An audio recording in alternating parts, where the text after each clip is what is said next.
तुम कौन हो? माफ करना, हमने तुम्हें पहचाना नहीं। माफ करना, मैं गलत समय पर आ गई। मैं आपके बगल वाली पड़ोसी हूँ। आप लोग आज यहाँ पर शिफ्ट हुए हैं इसलिए आप लोगों के लिए खाना लेकर आई थी, पर आप लोग तो पहले से अच्छा खा रहे हैं। आप सब अपना खाना एंजॉय करिए, मैं चलती हूँ। आपने हमारे बारे में इतना सोचा, ये देखकर हमें अच्छा लगा, वरना फ्लैट में तो कोई किसी से मतलब ही नहीं रखता था। अब आप खाना लेकर आए हैं तो यहाँ पर रख दीजिए, हम खा लेंगे। और खाने के लिए शुक्रिया। कविता अपने अमीर पड़ोसी को खाना देकर अपने घर चली जाती है और चुपचाप पूरे परिवार के साथ बैठकर खाना खाने लगती है। तभी कविता का पति राहुल उससे कहता है, क्या हुआ कविता, तुम खाने के बदले गहरी सोच में क्यों डूबी हो?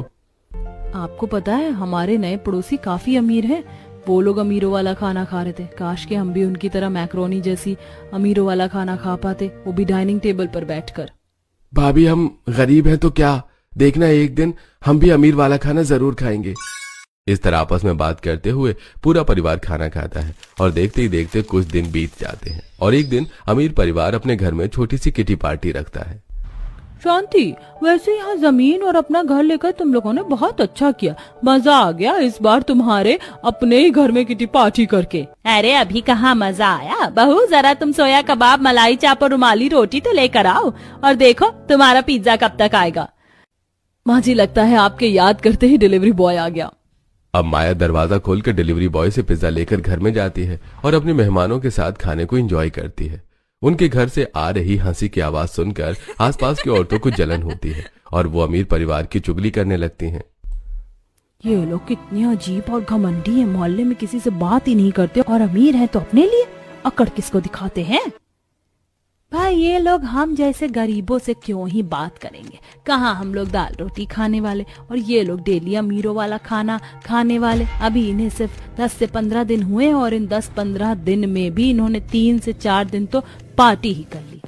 अरे तुम मोहल्ले की औरतों को जब देखो चुगली ही करती हो। रहने दो अम्मा, तुम आज जिसकी तरफदारी कर रही हो ना, देख लेना कल वही तुम्हारी चुगली करती हुई मिलेगी। उमा की बात सुनकर सारी औरतें चिढ़ जाती हैं और वहां से चली जाती हैं।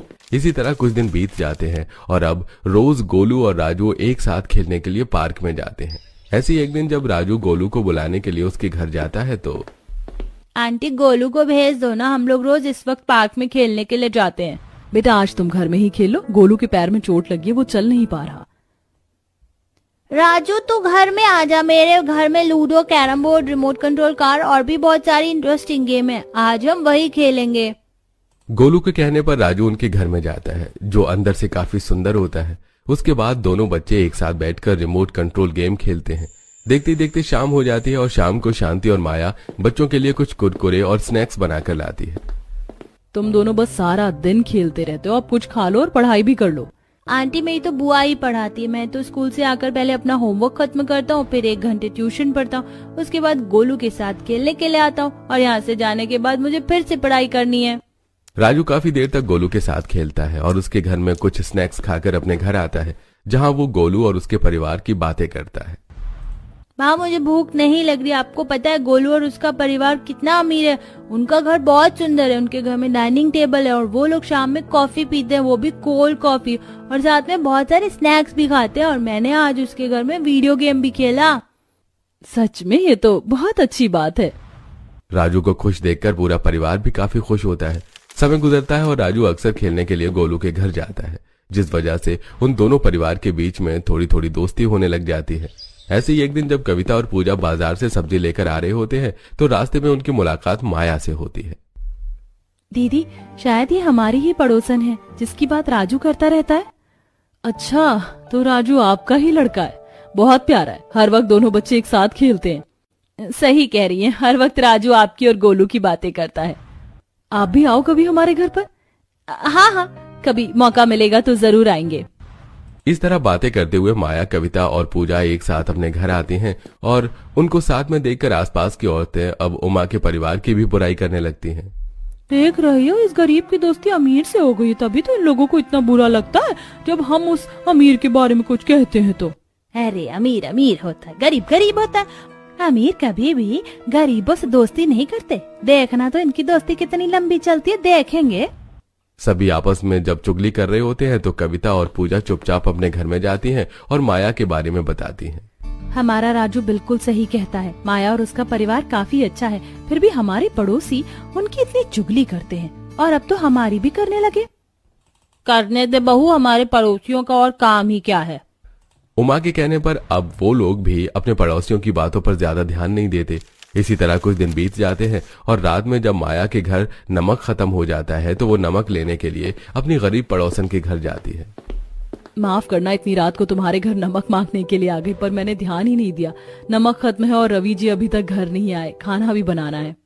अरे कोई बात नहीं, बस नमक ही तो है, मैं अभी काजल के हाथ से नमक भिजवा देता हूँ। और ये वो देखो शोभा बहन, अब तो इनकी दोस्ती इतनी ज्यादा बढ़ गई कि एक दूसरे को खाना भी दिया जा रहा है। जाने दो आंटी, कुछ दिनों की दोस्ती है। दोनों परिवार की बढ़ती दोस्ती से बाकी पड़ोसी की चिढ़ होने लगती है और उसकी बहू को अमीर परिवार के खिलाफ भड़काने की कोशिश करती है।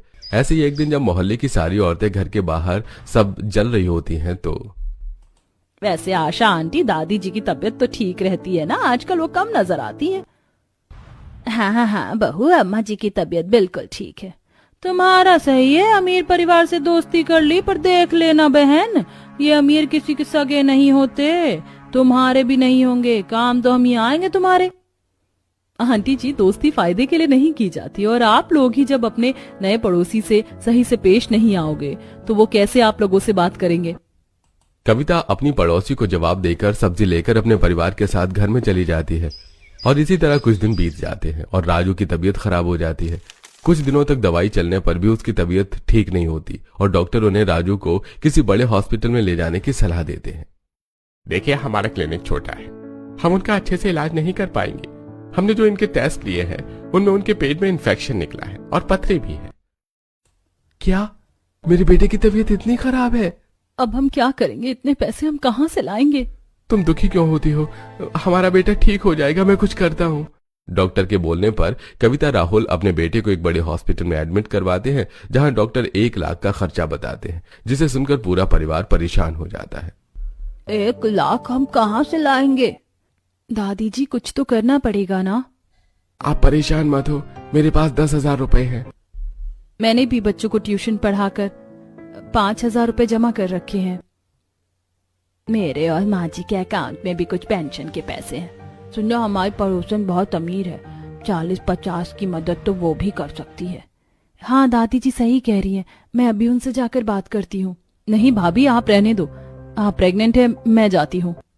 मदद मांगने के लिए काजल अपनी पड़ोसन के घर जाती है और वो देखती है कि उनके घर पर ताला लगा है। तभी उसके दूसरे पड़ोस शोभा कहती है, क्या हुआ? अपनी अमीर पड़ोसन से मदद मांगने के लिए आई थी, पर देखो वो तो है ही नहीं। मैंने तो पहले ही कहा था, अमीर लोग किसी के सगे नहीं है। शोभा की बात सुनकर काजल उदास घर आती है और सारी बात अपने घर वालों को बताती है, जिसके बाद विकास अपने कुछ दोस्तों को फोन करता है और उनसे पैसे की मदद मांगता है। क्या हुआ बेटा, कहीं बात बनी? हाँ दादी, बात बन गई है, बस 20 मिनट में पैसे आते होंगे। भाभी हॉस्पिटल चलते हैं राजू को लेकर। कुछ ही देर में विकास अपने भैया भाभी और राजू के साथ हॉस्पिटल जाता है जहां उसका ऑपरेशन होता है। देखते ही देखते 1 हफ्ता बीत जाता है और इस बारे में माया के परिवार को पता चलता है तो वो लोग कुछ फल लेकर अस्पताल आते हैं। राजू ठीक तो है, माफ करना, जब तुम्हें हमारी मदद की जरूरत थी तब हम यहाँ नहीं थे। दरअसल हम लोग ट्रिप के लिए बाहर गए हुए थे, आज ही आए और हमें जैसे ही पता चला कि राजू हॉस्पिटल में है तो हम राजू को देखने के लिए आ गए। कोई बात नहीं। इतना सब कुछ होने के बाद भी आशा के परिवार को माया और उसके परिवार से कोई शिकायत नहीं होती। इसी तरह कुछ दिन बीत जाते हैं और गोलू का जन्मदिन आता है। सुबह से ही माया के घर में तैयारी चल रही होती है। ये देखकर कुछ पड़ोसन छत पर कपड़े डालते हुए आशा से कहती है, आज तो गोलू का जन्मदिन है, तुम तो उसकी खास दोस्त हो, तुम्हारे परिवार को तो बुलाया ही होगा दावत में। आज तुम्हारा परिवार भी अमीरों वाला खाना खाएगा।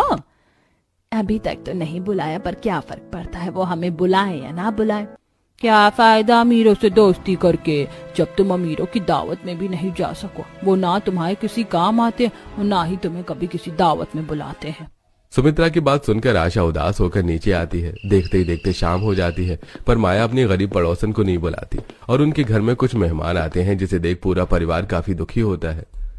सही कहती थी हमारी पड़ोसन, हम हर कदम पर इनका साथ देते हैं और आज देखो उनके घर में दावत है, गोलू का जन्मदिन है और इन्होंने अपने सभी रिश्तेदारों को बुलाया, दोस्तों को बुलाया, पर मोहल्ले में किसी को नहीं बुलाया, यहाँ तक कि हमें भी नहीं।